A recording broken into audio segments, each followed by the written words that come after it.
Ibrahim Traoré should not be killed. The people of Burkina Faso, please, you need to protect Ibrahim Traoré.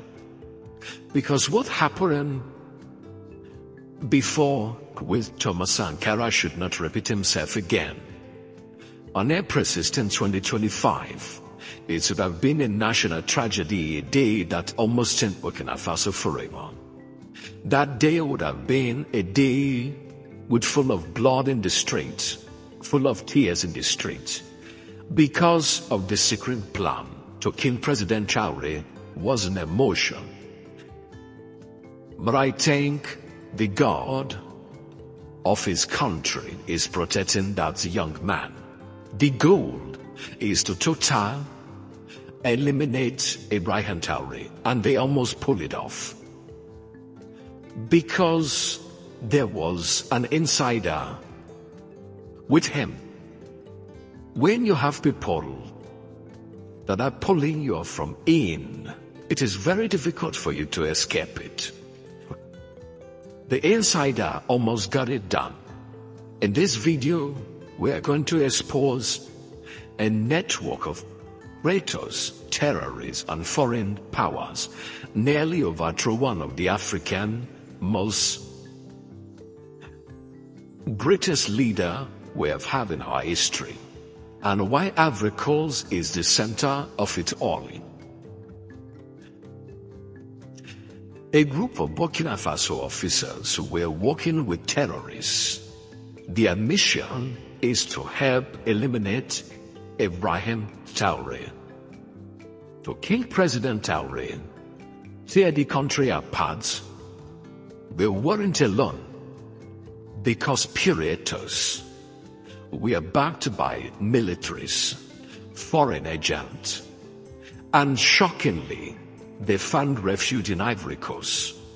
Ivory Coast is the place they call their hideouts. But something unexpected happened. Brave soldiers stepped up and exposed the plot before it would explode. Lives were saved. Still, the danger hasn't passed. The threat is real. The plotters may have failed once, but they haven't given up. They have another plan that they are initiating. That is why the Burkinabé have to be vigilant. The people of Burkinabé has to wake up. The youth has to stand up. One of the main culprits, Baron Adian is a soldier, a military guard that is very close to Ibrahim Traoré, a senior Burkinabé officer, trusted, respected, with full access to top secret military plans. Barry has been the insider, plotting, trying to take out Ibrahim Traoré for his own gain. But Barry didn't defend his country. He handed intelligence to terrorists. This wasn't a mistake.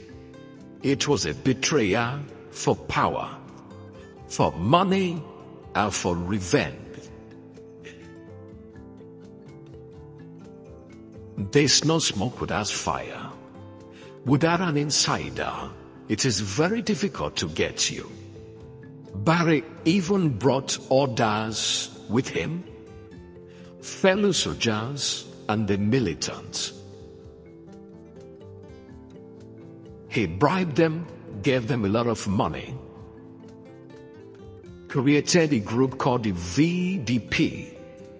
He promised them power if they helped to take down Traoré. This was more than a coup. It was psychological warfare. And Barry was playing it smart. When the plan failed, Barry vanished. A week later, Burkina Faso and found him hiding in Ivory Coast. But why would Ivory Coast, a fellow African country, protect a man like this? Why sheltering that devil? The very people trying to destroy a neighbor. Because Ivory Coast himself is not pure. That old man has been plotting to eliminate Ibrahim Traoré for a long time. Well, we will answer that, and it does away with the pattern politics. The Ivory Coast carnation. The Ivory Coast has been with friends, taking money from France, bribing people to make sure that Ibrahim Traoré is dead. Sources says the coup plot is still alive, and it is being coordinated from Abidjan, Ivory Coast capital. Their new goal is to strike again before June 2025. So the first attempt failed, but now the clock is ticking. The clock is ticking because the French are not sleeping. Ivory Coast hasn't just given them shelter, it gave them asylum, a safe base to regroup and plan again. Why? Because Ivory Coast President Alassane Ouattara is not acting alone. We all know what is going on. They are using your African brother to eliminate your African brother. But this time, it's an eye-opener. Ouattara didn't rise to power by chance. Since the 1960s, France has groomed him for leadership.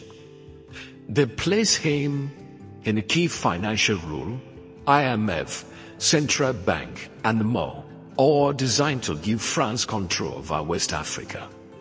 But it's not going to happen anymore because Africans are weakening up. Ouattara was never just an Ivorian leader.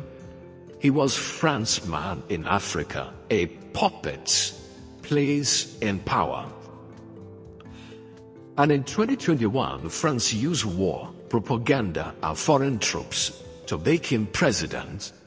Thousands died, villages were wiped out, people fled, all to ensure one thing, that France kept his grip. Now the same strategy is being used against Burkina Faso. This is why we need to wake up. Africa has to wake up, because we will not allow this to happen again. Ibrahim Traoré is a French nightmare. The French are not sleeping because of this young man. A young revolutionary, anti-imperialist. He is doing what Sankara once dreamed. Sankara could not achieve this dream. Ibrahim Traoré is taking it to the next level. Taking back control of resources and saying no to foreign powers has made them not to sleep anymore. That's why France is panicking. They have lost Nigeria. They have lost Niger. They have lost Burkina Faso. And they have lost Mali. All the mineral resources in this particular area called AES, Burkina Faso, Nigeria, Mali, their treasure, gold, diamond, silver, has been taken away back by his people. So France are not sleeping because they are losing. If Africa wake up, all Europeans will be perished. So, what do? They found coups, activate allies, use leaders like Ouattara to tear things down. Use all these old leaders in Africa. Old leaders are they after wealth, not after the humanity of their people, not taking care of their people. They are using these people to create chaos. Here is a piece of the puzzle many miss. Ouattara has Burkinabé root. This isn't just politics, it's personal. Let's break that down. Ouattara's family ties trace back to Burkina Faso. And that explains why he is so involved. Is it perfect cover? 1 foot in, 1 foot out, 1 foot in each country. So when France needed someone to deal with, because they want to eliminate Traoré, they choose the Ivorian president because he knows the people, he knows the land, and he's willing to betray Burkina Faso. That is why President Traoré sounded the alarm last year. He warned that Ivory Coast and France were setting up an operation, setting up a base center in Abidjan. At that time, many dismissed and many think it's propaganda. But now the traitors have fled there, just like he'd said. Let's be real, Ivory Coast didn't just protect this man. They funded them, armed them, gave them a lot of weapons and gave them a base to recruit themselves in Ivory Coast. Why they are planning to eliminate Burkina Faso in their base.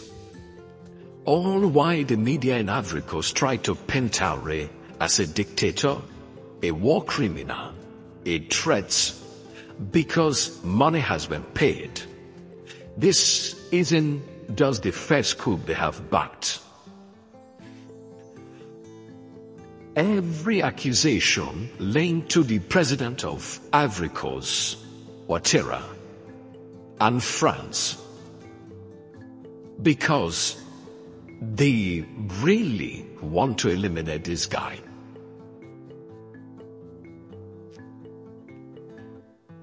And the reason is simple. Traoré is changing the game, changing his people, making his people to smile again.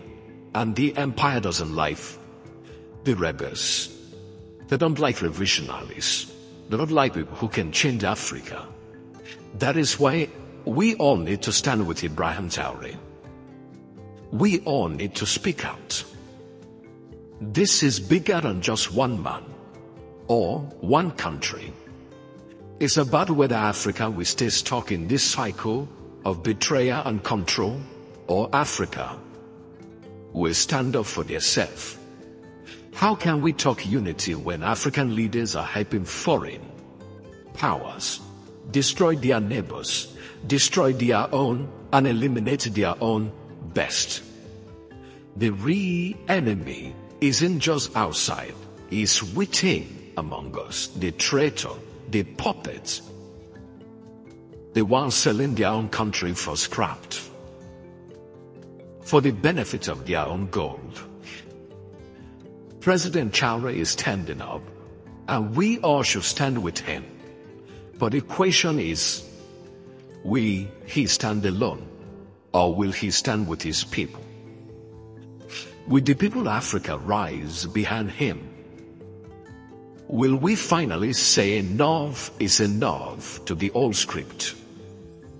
Because if we don't, France will keep playing his game, swiping out freedom fighters for friendly faces who serve foreign interests, using people like the president of Ivory Coast, using people like Paul Biya of Cameroon, because these old fools have no future and they do not think about the humanity of Africa.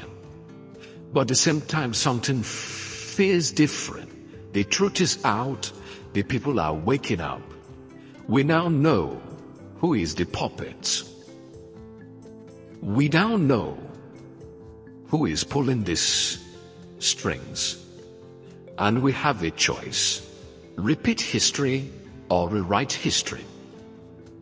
Then I think we should rewrite history and make Africa great again. What do you think? Is Africa finally ready to break free from foreign control? Drop your comment,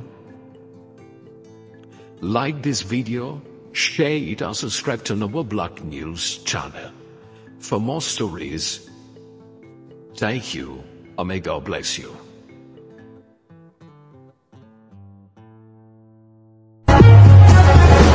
In the overall framework of our process, we have expressed our strong desire for Burkina Faso to be able to overcome this challenging situation of underdevelopment and to reach a level of development and prosperity that we have always dreamed of for this country in order to improve the lives of its people.